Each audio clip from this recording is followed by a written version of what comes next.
joined by Anish Gawande. He is the NCP Sharad Pawar faction spokesperson. Anish Gawande, what do you make of the situation? Of course, the protests in Delhi that became violent. There were reports of lathi charge. There were reports of a woman being slapped by a cop. But there were also reports of these protesters shoving and kicking and hitting a police personnel. There were also reports of these protesters carrying those sprays, the pepper sprays, and spraying it on police's faces. There were reports of women constables and cops who were at the venue and they were injured critically as well. How do you view the situation? How should the government, how should the police personnel, how should the law enforcement authorities handle this situation? There is absolutely no justification for waving an AK-47, an assault rifle, on the streets of this country. There is no justification for using pellet guns in the national capital after blatantly lying about the fact that you use them. There is also no justification for putting nails onto lathis and beating protesters black and blue with them, often with lathis coming all the way up to the neck, lathis that are not supposed to go above the knee. What has happened across the streets of this country today, and on the 20th of July in particular, is a level of police brutality that must be investigated, with a public apology offered to the people of this country and a sacking of police officers who are responsible.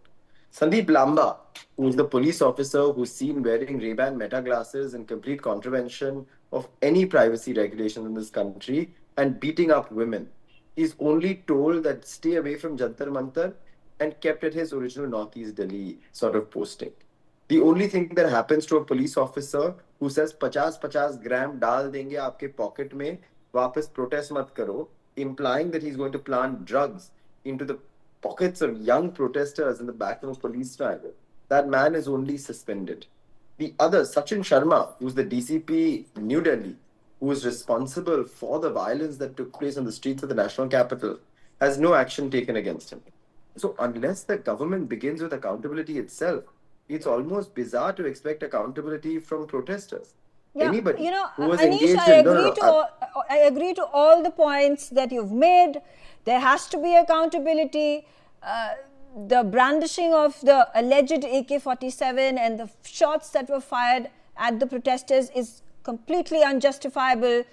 But I would also like you to answer my question and definitely condemn the acts of antisocial elements who were present in the protests that had taken place at Jantar Mantar, where the police were also attacked. I gave you examples, several of them. There are videos as well. No. 1 second.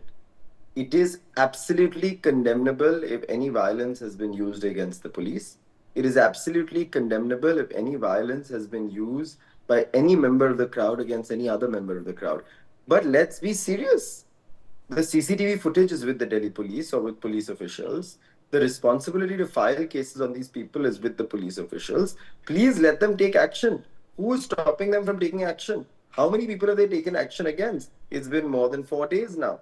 Where are the cases? Why have they not done anything? So, of course, anybody who's attacking a police officer, there are no cases because the Cockroach Janata Party has gone to the union ministers, Jitendra Singh, and they have spoken, and there has been an agreement that they all have come to, that the protesters, there will be no FIRs that are going to be lodged against the protesters. I think it's a fair deal. Both the parties have come to an agreement. Here on, do we not want to meet midway, build a consensus and figure out a solution to the root cause of the problem, which was the paper leaks and education reform and passage of the anti-paper leak bill, which the government has also spoken about. It has been tabled. Today again there was such commotion in the parliament.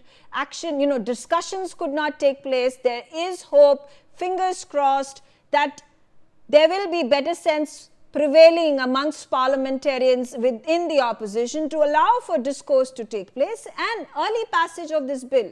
Don't you think? Absolutely. And we've always maintained from the very first day as the NCP SP that dialogue is the only way forward. A government that had forgotten to listen was awakened from its slumber by young people who took to the streets of Delhi and spent 36 days camping out at Jantar Mantar until their demands were finally heard. And I hope that the government realizes that in the future, it should not let a situation get so bad that young people who had no intention and no desire of protesting against the government are forced to hit the streets. The dialogue that began 3 days ago should have begun weeks ago. If that had happened, we would not have seen what unfolded on the 20th of July. If that dialogue had taken place earlier, we would have had this discussion in Parliament much earlier as well. Anish, I also want to ask you this question. How do you see the creation of this task force for education reform that is being led by no other than Nandan Nilekani? I think it's a welcome move, but unfortunately, these task forces that have been created in the past have not really yielded many solutions.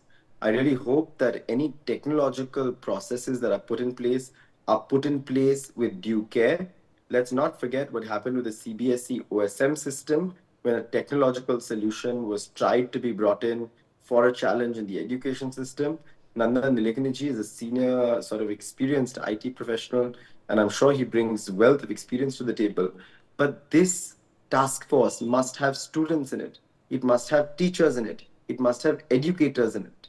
We must work towards a system that prioritizes the voices of those who know what they're talking about rather than those whose names are the biggest you can attach to a project that you want to see as a flagship project for yourself. Anish Gawande, thank you very much for speaking to us on News.